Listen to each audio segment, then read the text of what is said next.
সরাসরি মন্দির বাজারে আপনাদের নিয়ে যাব। বিরোধী দলনেতা কি বলছেন দেখুন। এসএসসি দুর্নীতিতে চাকরি যায়, তালিকায় নাম জয়দেব হালদারের বেটা সন্দীপ হালদার, তার চাকরি চলে গেছে। আজকে এই অবস্থা দেখছেন। তার বউকে এখানে পঞ্চায়েতের প্রদান করেছে। পঞ্চায়েতে ভোট হয়েছে, হ্যাঁ কি না বলুন? ভোট হয়েছে, দিতে পেরেছেন কেউ? ভোট ভোট দিতে পারেননি, নমিনেশন দিতে পারেননি, গণনা কেন্দ্রে যেতে পারেননি। এই কেন্দ্রে 4 লক্ষ ভোটে অশোক পুরকায় ধারেনি। পুলিশকে সাথে নিয়ে গণনা এজেন্টদের বের করে দিয়ে যা খুশি করেছে গণনা কেন্দ্রে লোকসভা নির্বাচনে। আর আমার কাছে একেবারে লিখিত তথ্য আছে।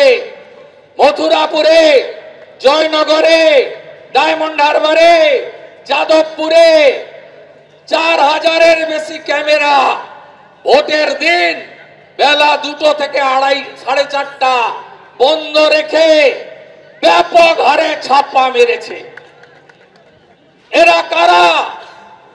এরা গণতন্ত্র ধ্বংস করছে। এত যন্ত্রণা কেন এসআইআর নিয়ে?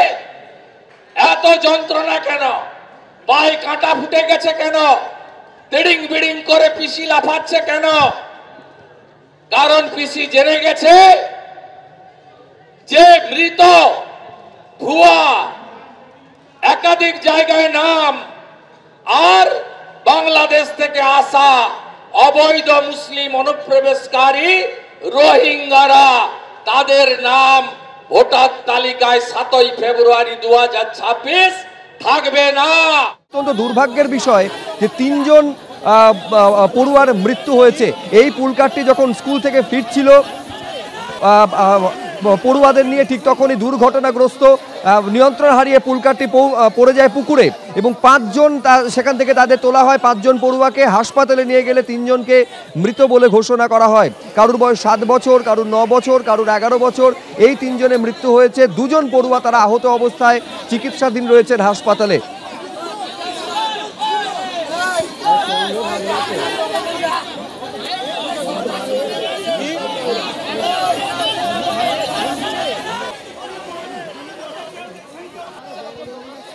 আবির দত্ত আমাদের প্রতিনিধি রয়েছেন। আবির, কি খবর পাচ্ছ? কিভাবে ঘটলো এই দুর্ঘটনা, কেনই বা ঘটলো? দেখো, যেটা জানা যাচ্ছে যে উলুবেড়িয়ার বহিরা শ্মশানতলায় পুকুরে পড়ে যায় এই গাড়িটি, এবং যে গাড়িটি স্কুলের গাড়ি। 3 জন পড়ুয়া যাদের মৃত্যু হয়েছে, আহত আরো 2 জন। এবং যেটা স্থানীয়দের কাছ থেকে জানা যাচ্ছে যে এদিন প্রায় বিকেল 3:30 নাগাদ জগদীশপুরের একটি বেসরকারি কিন্ডারগার্টেন স্কুল, যে স্কুলের 5 জন স্কুল পড়ুয়াকে নিয়ে প্রাইভেট গাড়িটি দাসপাড়ার দিক থেকে এই বহিরা শ্মশানতলার পাশ দিয়ে যাচ্ছিল, এবং তখনই এই প্রাইভেট গাড়িটি, যেটা স্কুলের গাড়ি, সেটা নিয়ন্ত্রণ হারায়। এবং সম্ভবত একটা রেষারেষির বিষয়ে শোনা যাচ্ছে স্থানীয় সূত্রে, এই গাড়িটি রেষারেষি করতে পারে। এবং এরপরই সেই গাড়িটি পড়ে যাওয়ার পর আহতদের সেখান থেকে উদ্ধার করেন স্থানীয়রা। এবং তার সাথে যেটা জানা যাচ্ছে, উলুবেড়িয়া মেডিকেল কলেজ হাসপাতালে নিয়ে গেলে 3 জনকে মৃত বলে ঘোষণা করা হয়। উলুবেড়িয়ার পুকুরে এই যে পুলকার যে 3 জনের মৃত্যু হয়েছে, তাদের নাম এখনো পর্যন্ত যেটা জানা যাচ্ছে, ইশিকা মণ্ডল যার বয়স 7 বছর, সৌভিক দাস যার বয়স 11 বছর এবং অরিন দাস 9 বছর বয়স। পুকুরে এই যে পুলকার পড়ে, সেই যে স্কুল থেকে এই স্টুডেন্টদের নিয়ে আসা হচ্ছিল, সেটা এখনো পর্যন্ত যেটা জানা যাচ্ছে মাদার মেরিনা মিশন স্কুলের এই 3 জন ছাত্রছাত্রী যাদের মৃত্যু হয়েছে। এছাড়াও রেষারেষি করতে গিয়ে এই পুলকারের দুর্ঘটনা, এমনটাও স্থানীয়দের বক্তব্য। যদিও পুরো বিষয়টা খতিয়ে দেখা হচ্ছে বলে পুলিশ সূত্র থেকে জানা যাচ্ছে, তবে এই ঘটনায় এলাকায় ব্যাপক চাঞ্চল্যের পরিস্থিতি তৈরি হয়েছে। ধন্যবাদ আবির।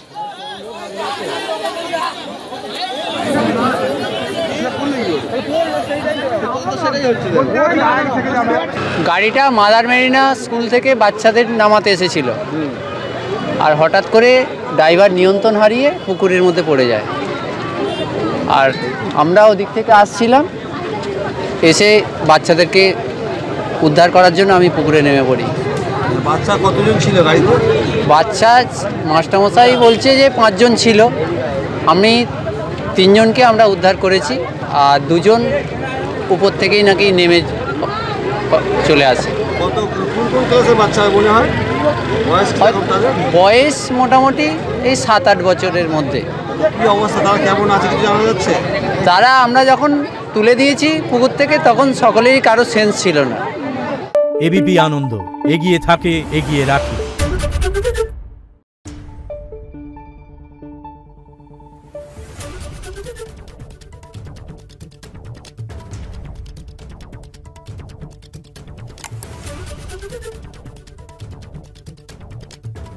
Thank you.